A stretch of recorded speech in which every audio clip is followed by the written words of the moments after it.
asalaamaaleykum mbokk 24 média asalaamaaleykum mbokk internet yi ginnaaw bu ñu nee ko nekk sa tur ak sa sant rek ñu ngi leen di ziare bu baax a baax di am mbégte nag daal di dellu si suñu plateau 24 média comme ni ñu ko defee saa su ne rek damay daal di dem ba États-Unis donc wala Amérique d'une manière globale donc daal di ziare ñu fa nekk bu baax a baax di beral loxo nag ki nga xam ne moom mooy suñu sis Ngenar Gning ñu ngi koy nuyu bu baax a baax waaye tamit duñu fàtte waa Canada ak tamit ñu nekk ñi nga xam ne ñoo nekk diwaanu Europe Mama Dawga Thiam kooku nuyu naa ko. di ñëw biir réew nag di nuyu kilifa diine ak kilifa aada yi bu baax a baax di am mbégte nag di feggoog sama naataango Arona Sarr ma koy nuyu di ko ziar di ko dalal. Pape Modou Sène maa ngi lay fay di gërëm bu baax a baax ci li nga xamante ni moom mooy dalal bi di sant yàlla bu baax di julli ci bu tedd Muhammad sallallahu alayhi wa sallam ñu nuyu bu baax kilifa diine yi di nuyu kilifa aada yi di nuyu waa jàngu bi. di nuyu suñu internetu biir réew ak bitim réew di ñaan yàlla def fi jàmm di la wax namoon nañ la nag ndax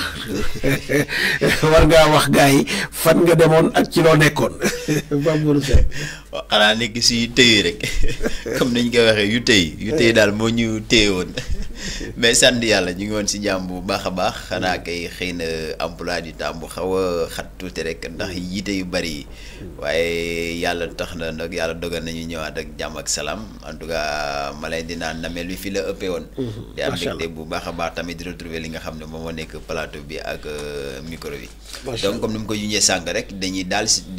di dellusiwaat comme ni ñu koy defee donc faram fàcceel ñi nga xam ne ñoom ñooy internet yi li nga xam ne moom moo gën a fës si actualité bi loolu nag dinañ jukki poñ bu njëkk bi daal en tout cas seetlu nañ fan yi nii li nga xam ne moom moo nekk attaques yi nga xam ne ñu ngi koy yëkkati di ko teg ci ndoddu gouvernement bu bees bi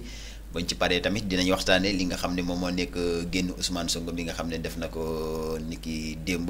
wala sax bokk barki démb fee ca université Cheikh Anta Diop. bu ñu paree tamit ci loolu dinañ wax si li nga xam ne moom moo rapport yi nga xam ne ñu ngi génn fan yi nii yëpp génn nañu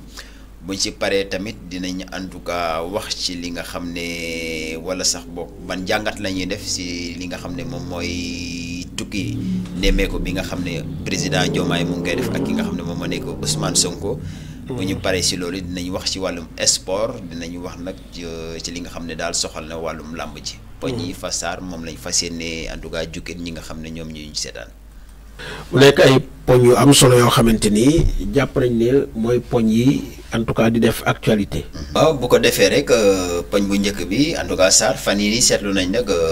li nga xam ne moom a nekk ay attaques. yoo xam ne maanaam ñu ngi koy daal di yëkkati di ko teg nag ci ndoddu gouvernement bu bees bi. gaa sax gouvernement bi nga xam ne jotagul sax toog est-ce que tey war nañoo mën a comment par exemple est-ce que tey teelul. ñuy daal di yëkkati li nga xam ne moom moo nekk attaques yooyu di ko teg seen ndodd. waaw dëgg la loolu ñu bëri lu ñu seetlu la mu nekk ay mbir yoo xamante ni wax dëgg yàlla gis nañ ne ñi nga xamante ni ñoom ñoo nekk ci espace public bi donc l'espace médiatique ñu gis ne bëri na tey en tout cas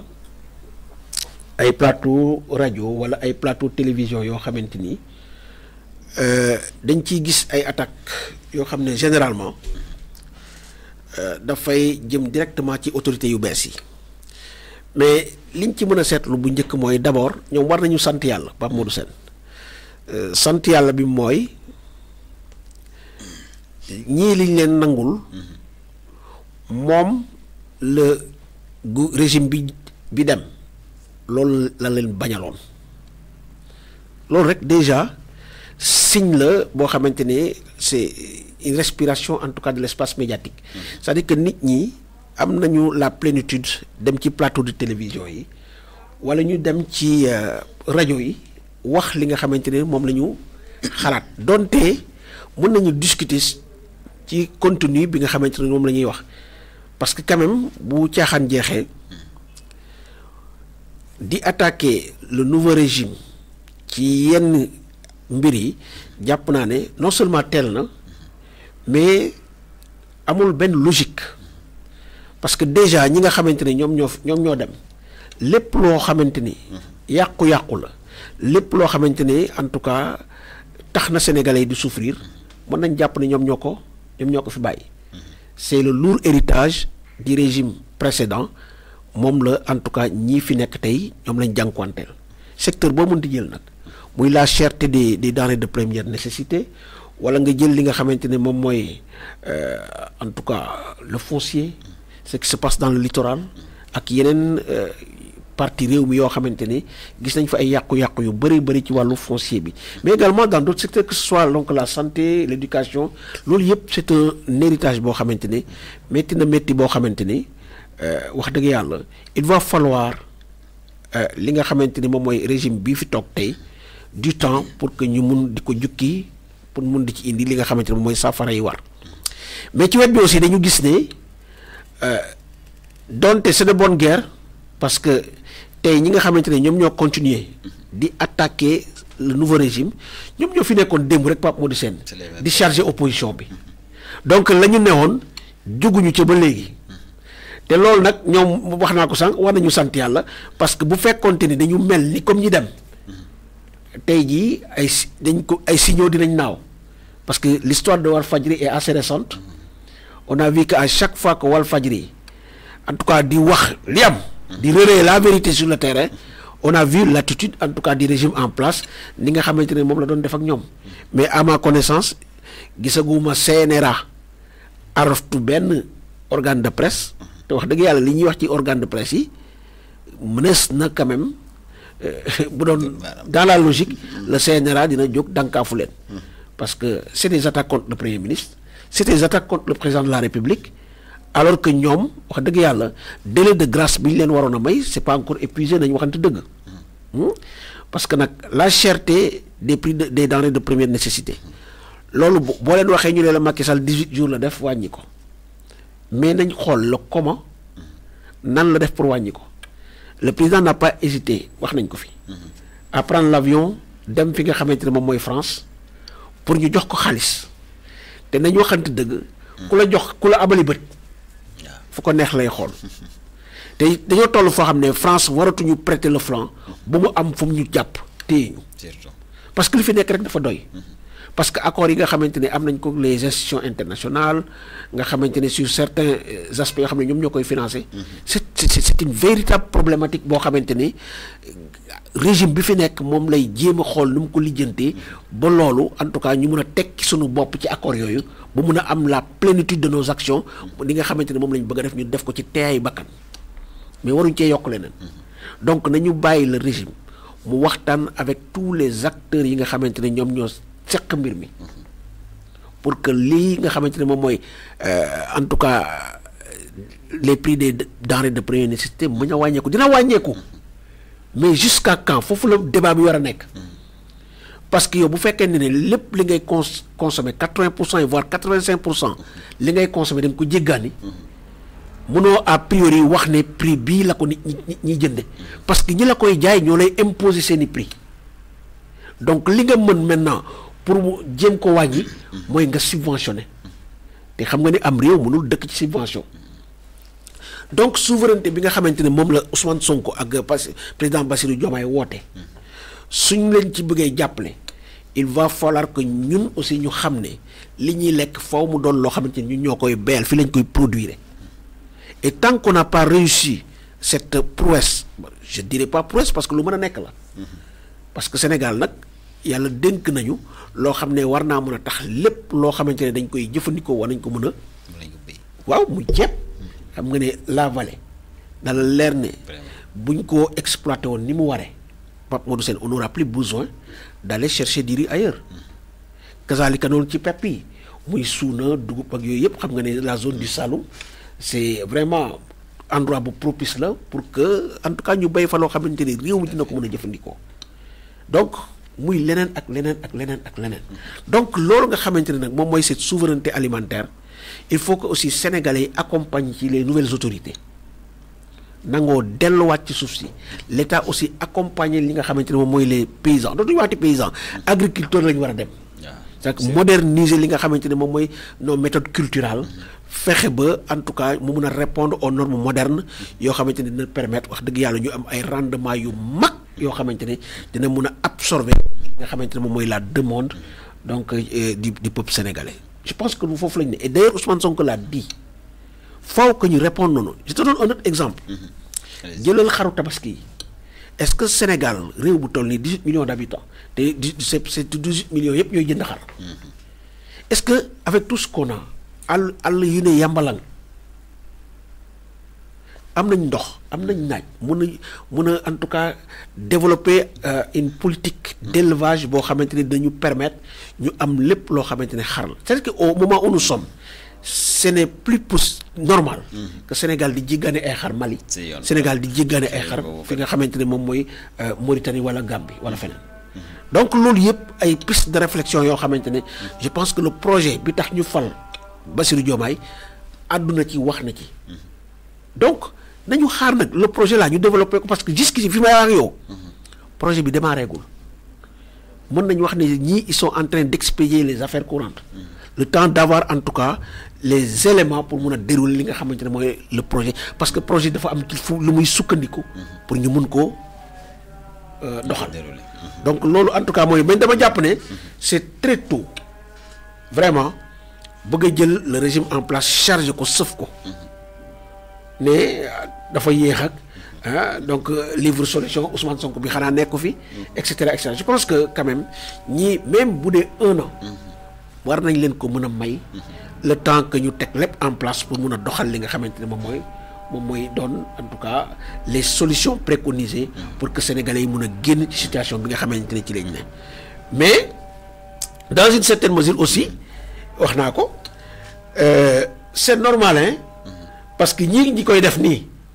ñoo fi nekkoon démb rek di leen chargé ci opposition bi donc ñooñu nag tant que aussi parce que nous sommes en politique ñi nga xamante ne ñoo far ak Pastef trouvé wuñu des moyens de riposte yoo xamante ne dina mën a wàññi doole ñi nga xamante ne ñoo occuper l'espace médiatique chaque jour ñuy charger le nouveau régime je pense que aussi loolu dina nekk un maillon faible boo xamante ne mën na saper la gouvernance de ces nouvelles autorités donc Pastef warul la yoromal ngembam xale Pastef yi nga xamante ne ñoom ñoo en tout cas occuper woon espace médiatique bi occuper les réseaux sociaux di apporter la réplique yi nga xamante ne moom moo war li ma seetlu mooy dañoo xaw a yolomal seen ngemb parce que ñii bu ñu amee audace boo wax ba bëgg leen a wër c'est parce que ñoom ñoo leen ko may donc je pense quand même ñoom dañoo war a takkat jaaj yi taxawu nag seeni leader gunge leen ci li nga xamante ne moom lañ fas yéene samp Sénégalais yi wóolu leen ba tax ñu jox leen 54%. donc foofu daal donc laa bëggoon waxee Pape Modou Sène xam nga àddina dana baax li ñu war a jiital Sénégal mooy lu bon warul di nëbb lu baax te réew mi loolu lañ fi seetlu pourtant autorités yu bees yi am na loo xam ne wàññi nañ ko engrais bi wàññi nañ ko bu baax a baax a baax baaxoon nañ ñu taxaw mbamb ko ñëpp mais pourtant on a une presse boo xamante ne lépp lu baax loo xamante ne ñii teg nañ ko ci kaw table yi duñ ci wax ñoom ils préfèrent bon de qu'on me diront que nag bon les trains qui arrivent à l'heure n'intéressent personne mais fii dafa baax nag que ñuy fésal lu baax li nga xamante ne ñii def nañ ko te demaguñu fenn pourtant seen ci wet gi wàññi nañ engrais bi ci wet gi arrêté nañ toute construction le long du littoral d'ici 2 mois ak yeneen yoo xamante ne Bassirou def na ko abrogé na fii ay décret yoo xamante ne jàpp nañ ne loolu injustice la woon moo doon ko corriger loolu yëpp ay mbir lu baax la yoo xamante ni donc dañ ko war di ko fësal mais loolu nag dafay indi la communication gouvernementale mais la communication aussi des partisans du nouveau régime parce que boo rappelé woo dans un passé récent le maillon faible du président Macky Sall c'était sa communication bokk na ci li nga xamante ne moo tax Pastef wër ko ndombo ba lu ko neex mu def ko donc loolu nag dañ ci war a jàngilu leçon bu mag mooy que autorités yu bees yi fa ñu taxawoon téye communication bi ci seen loxo dañ ko war a fexe nanguwaat ci seeni loxo de sorte que kenn dootul am sañ-sañu taxaw wax ba wër leen donc loolu daal foog naa ne war nañ ci bàyyi xel bu baax parce que lu am solo lay doon la woon njëriñ ak solos ñëw Jean-Luc Mélenchon fii ci Sénégal lépp dañ koo tege fële ba pare nag jël benn ci lañ fa jot a wax ñu fësal ko et puis ça c'est la tactique loolu mooy technique u presse bi pour décrédibiliser ñi nga xamante ne mooy autorités yu bees yi parce que dañu rappeler ne d'abord Jean-Luc Mélenchon ak ñoom ci Sénégal décidé nañ ko laata Bassirou Diomaye di falu moom ci jëmu boppam wax na ko nee na il a été invité depuis par le président Ousmane Sonko mais aussi par une école de commerce mu waroon donc def une conférence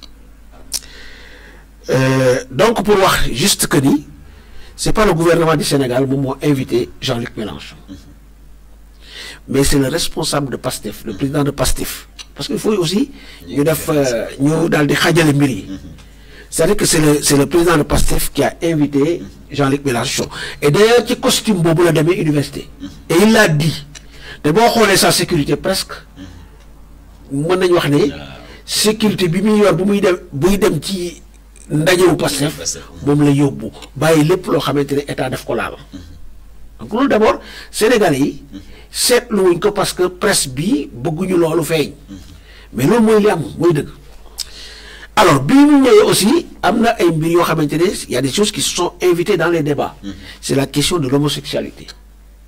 d'aucuns disent que Ousmane devait être beaucoup plus tranchant que le président de la République parce que président dafa waxoon ne pareeguñu bi nga xamante ni Trudeau le premier ministre du Canada mais également ki nga xamante ni moom mooy kanati la woon sax Barack Obama Barack Obama bi mu fi ñëwee donc réponse boobu le président joxe et c'est une réponse boo xamante ne Sénégalais yi bëri na ci ñoo xamante ne nee nañ c'était pas suffisant c'était pas très clair c'était dans le clair obscur waroon na gën a tranchant ba nga xamante ne sa réponse du am benn ambiguïté alors man dama bokk ci ñi nga xamante ni c'est de mauvaise foi que ñu chargé Ousmane Sonko parce que Ousmane Sonko àdduwul de façon officielle au nom du gouvernement mais dafa àddu en tant que président de PASTEF wax nag li nga xamante ne moom mooy li nit ñi bañ a dégg mooy que tubaab yi ils veulent nous imposer li nga xamante ne moom mooy seen gis-gis seen mode de vie li nga xamante ne ñoom dans leur société ñoom jàpp nañ ne loolu lu war a nekk la ba pare nag bañal ñun aussi li nga xamante ne moom lañ jàpp ne ñun nii lañu war a dund ci suñu société ñun buñ la nangulee li nga bëgg di ngay dundee yow aussi dañ ñoo war a nangul ni ñuy dundee il a donné l'exemple de la polygamie nga xamante ne c'est interdit en France de sorte que yow boo ko defee doon Sénégalais dem foofu def ko dañ lay considérer comme un hors-la-loi alors que ñun y a rien de plus normal pour un musulman nga takk ñaar ba ñeent donc nii leen nangu ne ñoom nanguwuñu ku am ñaar nañ ñu nangul ne ñun aussi nangu nañ ko am ñaar ku am ñett ku am ñeent donc foofu la Ousmane Sonko di waxee bu ñu waxantee dëgg ñaata yoon lañ fi gis góor boo xamante ni mais ay manières jigéen la yor ba ci xew yi sax dégg lañ doon gis ñoo doon yor micro bi mais di wax te li ñu nanguwul nag xen mooy fekk góor ak góor di sëy fekk jigéen ak jigéen di sëy loolu acte contre nature la te ñun suñu législation daf ko tere même yow ku góor ki ak ku jigéen bi la fekkoon ci mbedd bi ngeen di sëy mais yoon dafay dal seen kaw parce que suñu moral nanguwu ko suñuy en tout cas suñuy loi nanguwuñ ko parce que lépp dañ ko war a wodd foofu la débat bi nekk te ñii xel nanguwul ne ñoom ils feront moins que le président Macky Sall ci côté boobu parce que Ousmane Sonko dañ ko nangul ne saa yu sàmm jikko yi woote woon pour la criminalisation de l'homosexualité Ousmane Sonko a toujours été présent donc kooku mën nañ ko nangul ne au moins loolu daf ci ànd donc on ne peut pas bu ñu charger les nouvelles autorités nañ leen bàyyi seen teeyaayu bakkan et je sais que au niveau de l'Assemblée nationale mu gaaw mu yéex il y aura dinañ fa introduire un projet de loi boo xamante ne moo war a criminaliser li nga xamante ni moom mooy en tout cas l'homosexualité parce que nag ñii fi ñu jëmee ak li nga xamante ne moom la ñu teg yoon bi ñu teg pour ñu jëm fa mooy ñu moom sunu bopp li ñu bëgg ñu koy doxal ci réew mi te kenn duñu joxoñ baaraam ne waru leen a def li donc je pense que vraiment ce n'est que de la politique politicienne avec une presse boo xamante ne alimentaire boo xamante ne nag dëgg-dëgg ay borom doole ñoo nekk seen ginnaaw parce que je ne suis pas surpris quand j'entends Bara Ndiaye di wax ne yenn télé yi ñii Bolloré moo nekk seen ginnaaw ñii 94 milliards 94 milliards TV ñii Bolloré TV donc ça veut dire que ay boroomi milliards ay boroomi alal ñoo làqatu ci ginnaaw ñooñu donc organe de presse yooyu pour que ñoom ñu nekk seen i bouclier ñu mun di xeex li nga xamante ne moom lañ bëgg di teg pression en tout cas les nouvelles autorités de ce pays Pape Moussa. Ok, parlant de en tout cas ñu borom doole yooyu nekk si ginnaaw média yooyu noonu loolu dina ma permettre rek moo xuusandi si beneen poñ bi boobu nag dañuy waxtaanee li nga xam ne en tout cas moo nekk si rapport yi Sarr fan yi nii ñu génn gis nañu ay rapport yu bëri en tout cas daal di génn fësal nag en tout cas ay mbir yu doy waar lu jëm si wàllu en tout cas surfacturation yi li nga xam ne moom moo nekk foncier yi wala boog leneen ak leneen tey est-ce que nekkul en tout cas loo xam ne c'est très risqué ki nga xam ne moom moo nekk wala ñi nga xam ne ñoo nekk gouvernement bi en tout cas ñu daal di gouverner di bàyyi borom doole yooyu en tout cas di gunaandaat si biti Pape Modou Sène loolu c'est une excellente question xam nga sama sortie bee passé dama waxoon ni gis nga plus les rapports di génn plus ñuy gis le vrai visage du régime du président Macky Sall. parce que on s'attendait tout à sauf à ça. sérieusement xamoon na ni gars yi yàq nañ kii nag mais en tout cas. ba mu am ampleur bi. très bien ampleur bi. très bien donc comme ni nga ko waxee man mi bokk naa ci ñi nga xamante ni. jàppoon nañ ne yàq-yàq am na. yàqute am na. waaye yeggul woon ci dimension yi. mais ñu gis ne plus ñuy dem plus ay mbir yoo xamante ne xel mos ko xalaat donc loxo dem na ci gémmiñ bu ñu ko déggee et on comprend mieux pourquoi waa ji moo doon naan moo jël coom-coom teg ko ci kaw. donc c'est-à-dire que ça se justifie maintenant pourquoi il avait pris l'initiative de bloquer certains rapports parce que ampleur bi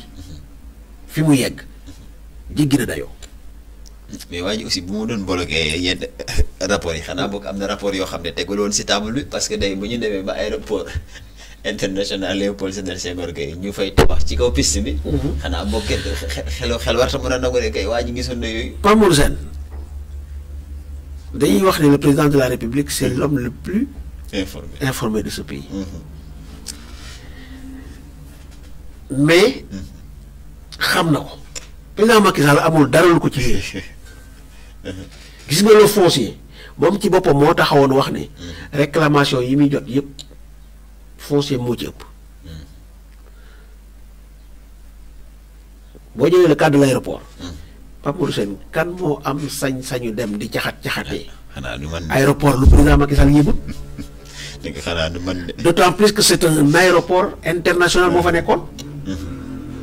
donc suuf soosu état rek moo ko moom donc bu ñu demee bay xaajoo assiette foncière u aéroport bi ça veut dire que le président de la République non seulement il est au courant mais am na ci am na ci donc dafay poser rek le problème de est-ce que ñii réellement bëgg nañ Sénégal parce qu'en fait c'est ça la grande question président Macky Sall tey question bi ñu koy laaj mooy réellement kii est-ce que réew mi ñoroon na ko est-ce que bëgg na réew mi et moi je dis que sérieusement réew mi ñor koon bëggul réew mi parce que su bëggoon réew mi du seetaan nit ñi jëf ju ñaaw ñi te aéroport bi pour raison d'utilité publique moo taxoon ñu nangu ko ci ay nit parce que nag ay nit a moomoon aéroport bi xanaa sax bu fekkente ne dañ koy jëlaat mais ñooñu au moins ñu am lu ñu leen ci compal sax jox leen waaye déedéet ils se sont organisés de sorte que ñoom rek ñoo ci am accès te maa ngi la doon expliquer tactique bi ñuy utiliser. On te dit que yow soo mënul def R+5 R+6 R+7 jëm kaw doo bokk. kon dañu bokk daal. non dégg nga la ñoom dañu organiser de sorte que ñoom rek kay am la possibilité d'avoir accès à cette terre. di nga am alal buñ la joxee di ngay gaaw a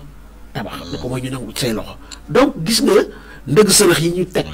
ba nga xamante ne képp koo xamante ni amoo doole amoo xaalis nekkoo sax ci nguur gi laay wax doo ci mën a jot te ñoom muus nañ muus boo xamante ne suñuy tabax dañuy jël un mur. mur bi la ñuy njëkk a tabax pour nëbb ko bëtu nit ñi. et là et c'est là où je voudrais vraiment féliciter Clédor Sène ak Dame Mbodj parce que li ñu def c'est du courage. Parce qu'on a fii am nañ fi des journalistes d'investigation. C'était le rôle de la presse de ces journalistes d'investigation ñoom ñoo waroon dem li nëbbu foofu ñu génne ko wan ko Sénégalais yi mais kenn ci ñoom ñi mu ko def donc le courage que Dame Mbodj et l'autre là ont eu c'est à saluer parce que askanu Sénégal dañu war a xam ñii li nga xamante ne moom lañ ñu def donc cela nous amène à dire que publier les rapports pour que ñu won Sénégalais yi l'ampleur des dégâts baax na mais quelle est la suite qu'il faut donner à la sortie de ces rapports parce que bu fekkente ni alors ça va rester impuni moi je dis que c'était même pas la peine ñuy won Sénégalais di yokk seen naqar parce que yaa ngi dégg donc je pense que il faut que autorités yu bees yi lu ñu mënti dégg nag nañ gumba taxlu ba pare nag dem jusqu'au bout de la logique parce que lii c'est non seulement dañ ko war a nanguwaat delloowaat ko le peuple sénégalais mais ñiñ ci jàpp yoon de leen a war a teg ay daan yoo xam ne ba illaa yow mi diin lépp lu ñu amoon dañ ko war a nangu parce que ils l'ont acquis illégalement parce que c'est comment peut-il penser dans ce pays où il est très difficile de payer son loyer que des Sénégalais am la plénitude et la possibilité de se retrouver avec 600 parcelles, 14 hectares, 15 hectares, 40 hectares. Bu fekkonte ne sax ñoom dañuy def des logements sociaux ci liñ leen jox dimbali askan bi sax à la rigueur mais déedéet ñii dañuy morcelé jaay parce que au Sénégal maintenant le chemin le plus court et le plus rapide pour être milliardaire c'est de vendre c'est de vendre des parcelles donc yow zone boobu zone aéroport ba nga xam ne mètre carré bi ñaata millions lay jar boo ci amee 100 wala 200 parcelles c'est déjà milliardaire. donc fii la réew mi toll. donc je pense que comme tu l'as dit le nouveau régime là ce serait même risqué opposition bi ñu am ñu seetaan leen comme ça parce que c'est une opposition constituée de milliardaires. di nga leen di gis nag déggoo leen ñu wax mais képp ku fi wax ñoo nekk sa ginnaaw. déggoo leen ñuy wax mais ku fi nekk di wax rek ñoom ñoo nekk sa ginnaaw donc bu fekkente ne ñii alors jéemuñ ci dara noppi di leen seetaan il court le risque de se retrouver ci situation bu métti parce que ay milliardaires xeex ak ñoom du lu yomb du lu yomb voilà kon buñ ci paree rek fan yi tamit wala boog depuis ki nga xam ne moo nekk président Bassirou Diomaye Faye bu muy yéegee nag ba tey en tout cas mu ngi am ay tukki nemmeeku mais seetlu nañu Bassirou day daal di dem fi nga xam ne si réew yi nga xam ne par exemple ay présidents yoo xam ne dañ leen élire démocratiquement moom fa lay dem gis nañ ki nga xam ne moo nekk président Ousmane Sonko nag en tout cas réew yi nga xam ne ñu ko jiite xëy na boog ay militaires lañ Ousmane Sonko yoon boobu la ñuy commenter si lay jël. tey ban enseignement wala boog ban jàngat rek la ñu mën a def si organisation si doxalin boobu noonu. waaw Pape Modou Sène jàngat bu am solo ngay wax noonu parce que li ñu seetlu mooy président Diomaye benn d'abord contrairement ak ki nga xamante mooy président Macky Sall nga xam ne bi ñu ko falee rek ca tubaab yi la jubali. ca tubaab yi la jubali dem ñu nàkkal ko fu lu rëy ci alal ci ay koppar ay milliards lañ ko fay jël xaw ma côté est-ce que ay 40 milliards quelque chose comme ça bañ ko joxee nag parce que tubaab moom bu la joxee rek da lay xoj téye keroog lañ ko téye ba nii la génn ci réew mi li neex tubaab yi rek la nekkoon Diomaye nag dafa indi rupture ci li nga xamante ne moom mooy ce qu'on avait l'habitude de voir. Parce que les présidents africains, malheureusement, ñoom jàpp nañ ne ku ci lëkkawul ak tubaab yi rek sa gouvernance du neex te ñii liñ leen fare bokk na ci souveraineté moom suñu bopp te moom suñu bopp nag dafa jiitu ci néocolonialisme bi nga xamante ne moom lañ doon dund nga xam ne tubaab yi dëgg la taxawatuñ ci réew yi di ko administrer seen bopp mais à distance lañ toll di ko administrer loolu foog ñu dog ko buum boobu te ñii ci loolu lañ taxaw li ko wone mooy d'abord président Diomaye dëkkandoo yi la njëkk a dem bëri mu dem Mauritanie jóge Mauritanie dem Gambie jóge Gambie dem Guinée-Bissau jóge Guinée-Bissau je pense que tey jii démb ak barki démb mu ngi woon Nigéria ak Ghana dem na aussi Côte d'Ivoire ci diggante bi même si j'ai vu que des panafricanistes des activistes panafricains di dal ci kawam ne le discours qu'il a tenu à Abidjan du discours boo xamante ne waroon na ko wax parce que tout simplement s'il dit que Alassane Ouattara il fait ngi liggéey ci démocratie Côte d'Ivoire bon xam nga dafa am loo xamante ne il faut que les gens comprennent que c'est le langage diplomatique. C'est ça. Sénégal warul dem di ŋaññ doxalinu Alassane Ouattara ci Côte d'Ivoire. c'est même pas élégant. bu ko defee ay gérance dina am. merci beaucoup ce n'est même pas élégant. donc Bassirou ni mu waxee noonu rek la mën a waxee. mais fii ku nekk xam ne looy def. ñëpp xam nañ.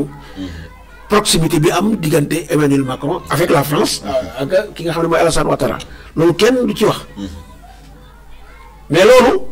je pense que c'est les Ivoiriens qui sont les mieux placés pour seet ni ñu koy safara comment mais ñu teggi foo teg foo ko xamante ne c'est un panafricaniste. En tout cas, le Sénégal a donné l'exemple. Le Sénégal a donné l'exemple. Moi je pense que c'est là où on devait orienter li nga xamante ne moom mooy la méthode de Bassirou Diomaye que lui il a donné l'exemple le fait que mu jógee Sénégal dem Côte d'Ivoire les Ivoiriens doivent voir en lui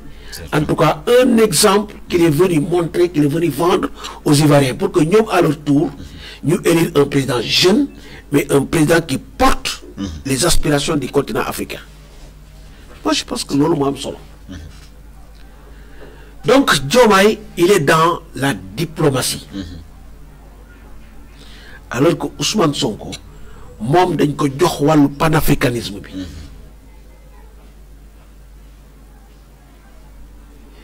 te ñu bëri ñu ngi wax ne le discours qu'il a tenu devant Mélenchon c'est pour balayer en tout cas déblayer le chemin à Bassirou Diomaye nga xam ne tôt ou tard dina jàkkaarloog Macron. Ça c'est sûr.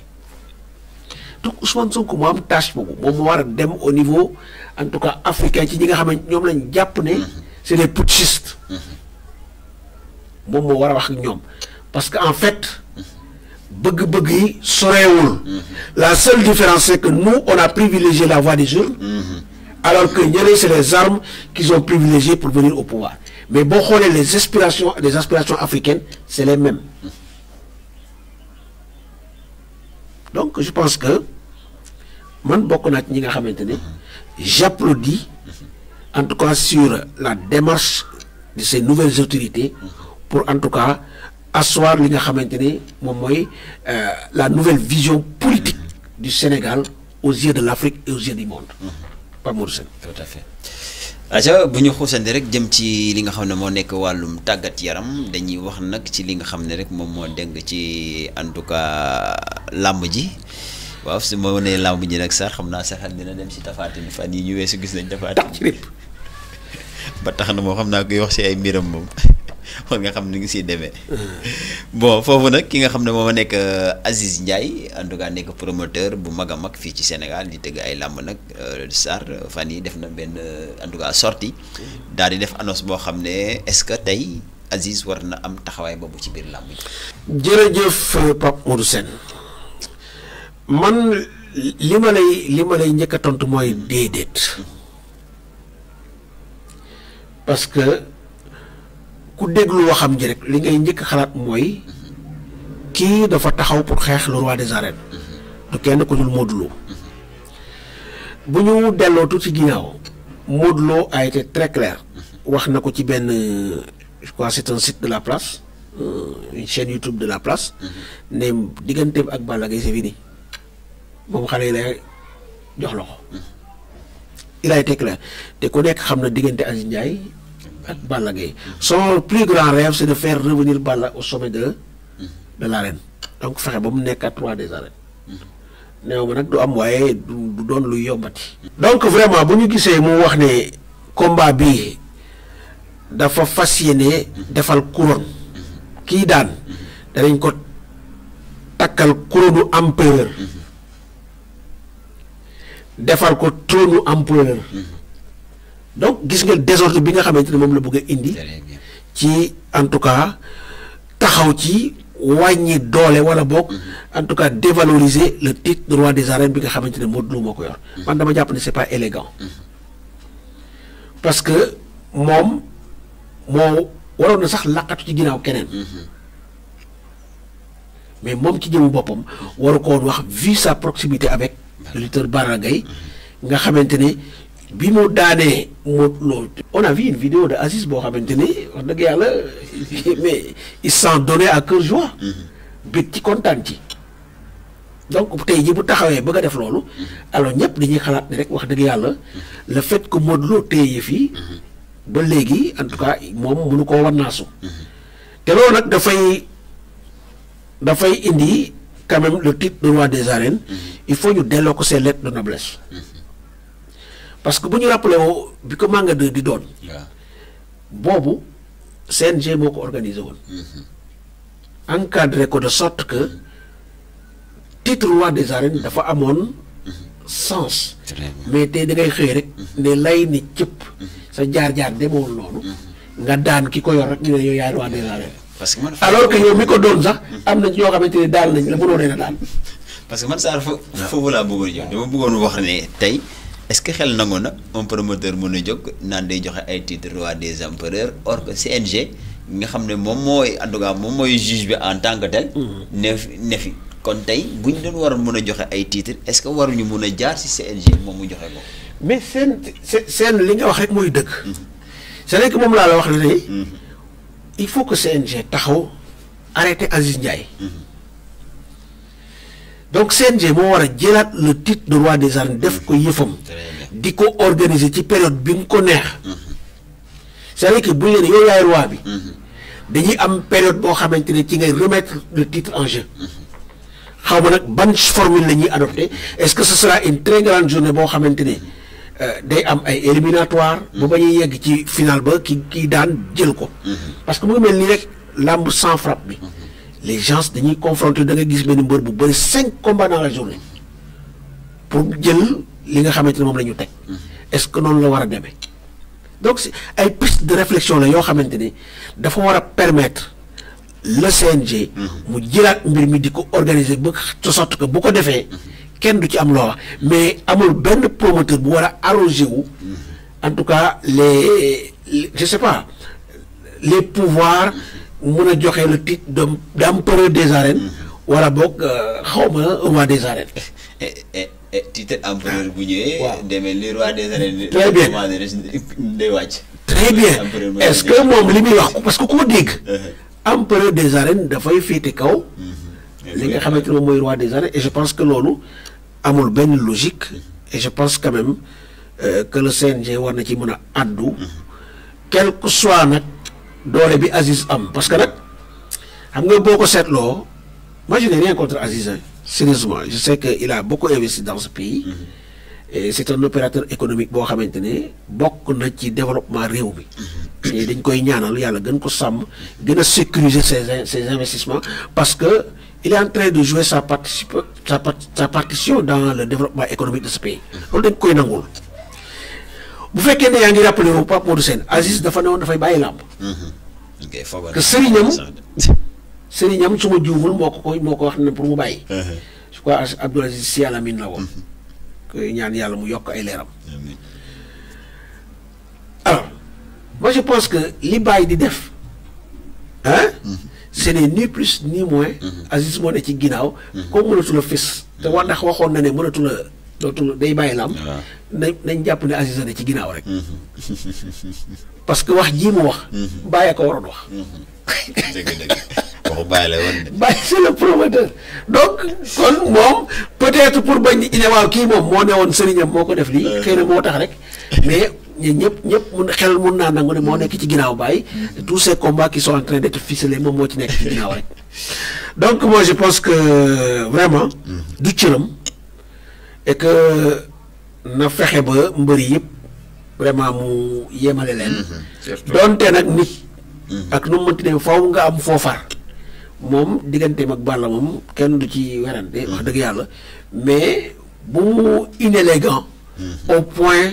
de vouloir dévaloriser li nga xamee ne mooy le titre de roi des arènes de Modou Lo loolu vraiment loo xamante ne lu ñuy rafetlu la Pape Modou Sène franchement. Aja Sarr mu mel ni kon yegsi nañu ci càppaandaw émission bi poñ yi ñoo newoon poñ yi nga xam ne moom la ñu bëggoon jukkal ñi nga xam ne ñoom ñooy suñu fidèle internet yi ma daal di la bàyyi rek nga daal di tàggoo avant maa tëjandi. waaw di la gërëm bu baax ci dalal bi di wax ne lépp lu ñu fi wax mu baax rek ndimbal suñu borom la bu amee loo xamante ne ay rëcc la ñu ngi ciy jéggalu te wax ne nit rek moo matul. ñi sant bu baax ñi nga xamante ne ñoom ñooy teewlu ñu leen wax na ngeen gën a en tout cas abonné wu ci suñuy plateforme gunge ñu parce que ñun loolu rek lañ ci am bu ngeen ñu gungee dinañ mën a am cawarte daf ñuy booster de sorte que wax dëgg yàlla dinañ fexe di wax waaye itam di leen indil ay vidéo yoo xamante ne dina leen neex Pape Modou Sène jërëjëf. macha allah. ale loolu am na solo bu baax a baax rek en tout cas duñu taay di leen di gërëm di leen sant ci ànd bi nga xam ne yéen a koy ànd ak ñun ci 24 média waaye di leen ñaaxaan rek ngeen gën a en tout cas dem abonné bu baax a baax bu ko defee rek loolu dinañu dimbale ci suñu liggéey ba ñu def ko ci anam en tout cas yu gën a yomb pour donc vidéo yi yëpp mun na nekk qualité donc ñuy gërëm di sant rek di leen jox dig daje ba beneen yoon.